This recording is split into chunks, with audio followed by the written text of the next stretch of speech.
You know exactly what I'm talking about. It is 2 p.m. in the afternoon, you just got back from lecture, or you just got back from lunch break, and you're heading back to work. You're sitting down at the library and you cannot get yourself to focus. You know that you have to get this assignment done, this project done, this reading done, but everything in your body and everything in your mind is pulling at you to just take a nap, go on a walk, take a break, go do something fun, play video games, and you end up procrastinating.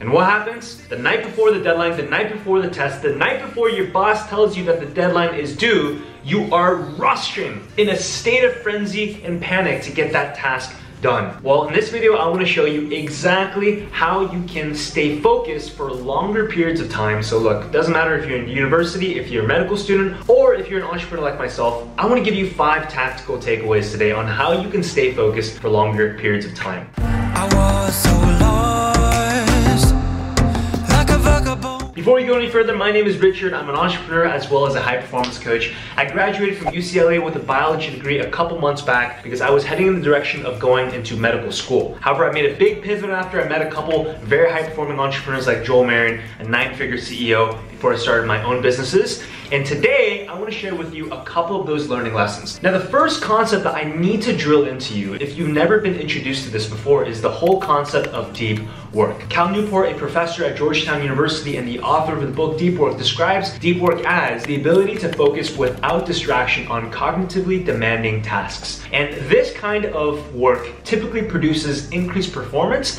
in shorter amounts of time. And you might have entered this before. It's a kind of state that athletes like to call being in flow, right? If you've ever played any kind of sport in which all of a sudden you just get lost in this deep state of focus in which you're not thinking about how tired you are, you're not thinking about the fact that there's other people you're competing against, you're just purely focused on the task given at hand. Some of you may have experienced this heightened state of focus when you're working, or maybe when you're cramming for an exam during the last few hours and you're just purely focused on getting the job done. So now that we have deep work defined, how do we actually get into this consistent state of focus? I want to give you 4 different ways that we can actually do this. So the first high performance lesson I want you to write down is that deep work can only be achieved once you have clarity on the finish line. Clarity on the finish line essentially is you have to define what exactly is it that you want to accomplish during the state of studying that you're in. For most individuals, whenever they do study, and they study for long periods of time, they just study for the sake of studying. How many times have we ever sat down in the library at the university, or gone and sat down at work at our desk and just said, you know what?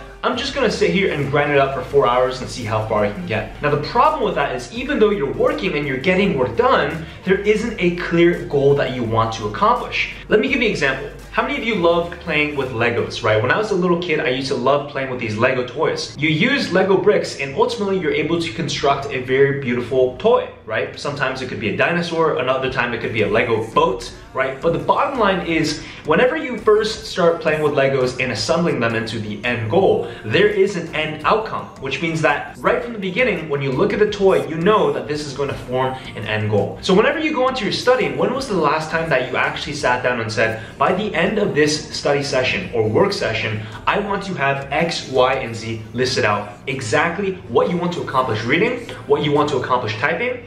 Define what done is, and that's going to help you unlock that state of deep work. Now, the second way that I want to encourage for you to increase that performance and better into the state of deep work is you have to be able to eliminate the number of times that other people interrupt you. Now, I vividly remember that when I was in university, a lot of people like to hang out by studying together. Now, the problem with this, when you study or work alongside with other people, is they oftentimes think, man, I can interrupt you as much as I want. And there's a problem, because it turns out every single time you start to enter a deep state of focus and you get interrupted by someone or something that pulls at your attention, whether that's a human being or your phone buzzing and alerting you of a text message, you're actually losing and being pulled out of that deep state of focus. In fact, research shows that it can take up to 17 minutes for you to get back into that state of focus that you're initially in before you're interrupted by someone else. So the high performance lesson here is to make sure when you study, you're either studying alone or you're studying in an environment with completely removed distractions. If I had to study in a group setting, I would literally bring orange earplugs to put in my ears to let other people know that I'm studying and I do not want to be interrupted. If you can work for prolonged periods of time without having to speak with other people, but just to put your head down and actually work, you're gonna be able to get so much more done. The third lesson that I want you to evaluate when it comes to getting the deep work is you have to take a look at your diet. Now, this may seem like an obvious one where you're saying, oh, Richard, of course, I understand that I need to have a healthy diet, but it's actually not that simple. Because it turns out that the food that you eat, yes, it's important to eat clean foods, but on top of that, you also have to be mindful of what kind of foods you're eating and when you're eating them. Think about it. If you eat a large meal of very healthy white rice, broccoli, chicken breast, but you're eating a large portion of this prior to going into a study period and it's around lunchtime, you're going to have a food coma and you're going to crash because you objectively had a lot of food. And so what happens is during times of prolonged focus, you want to make sure that you're not running off of large portions of food. Because what happens is every time you eat a large meal, your body is going to send a lot of blood to your stomach, and your stomach is going to have to start breaking down that food in order to process it. The more blood that goes to your digestive system means the less blood that is available for your mind to process information while you're working or studying. So personally for myself, I like to have relatively smaller breakfasts as well as smaller lunches so that I can have a prolonged period of studying and working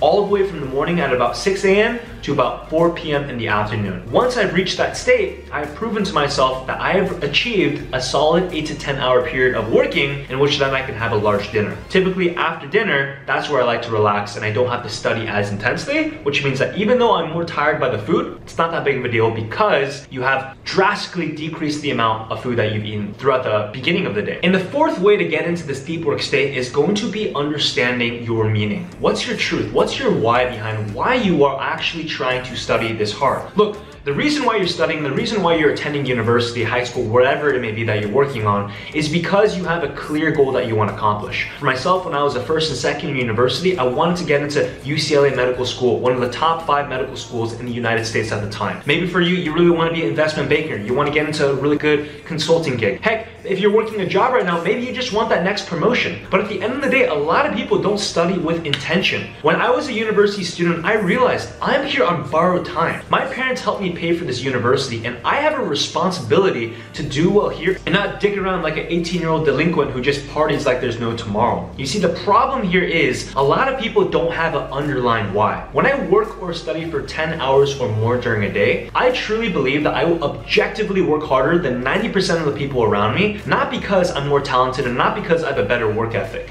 and definitely not because I have a higher IQ, because I have a very average IQ. The reason why I'm able to do this is because I have a deep burning why of impacting other people. I understand that in the business that I run, in the video that I'm filming for you right now, I need to strive for a state of excellence, because if I don't, I'm not able to have the impact that I truly believe God has called upon my life. You think about it. Every single one of us has limited time in our days, and if you don't take today seriously, how are you going to be the best doctor for next year? How are you going to get into the university, your dream school, next year? How are you going to make an impact and difference in the lives of other people if you half-ass your assignment right now? So whatever you're doing, I need you to establish a clear why. What's your underlying purpose behind why you're trying to study or work so hard? Because once you figure that out, you're going to be able to move much faster. Now look, entering deep work, optimizing your diet, and even figuring out your why, it's great if you want to figure this out on your own. But if you want to accelerate this, move a little faster. Whether you're in school or you're working professional or you're working on a little business right now, I have a program called the High Performance Training Program in which I actually coach individuals on how to move faster in this regard. So this coming Saturday, I'm actually hosting a live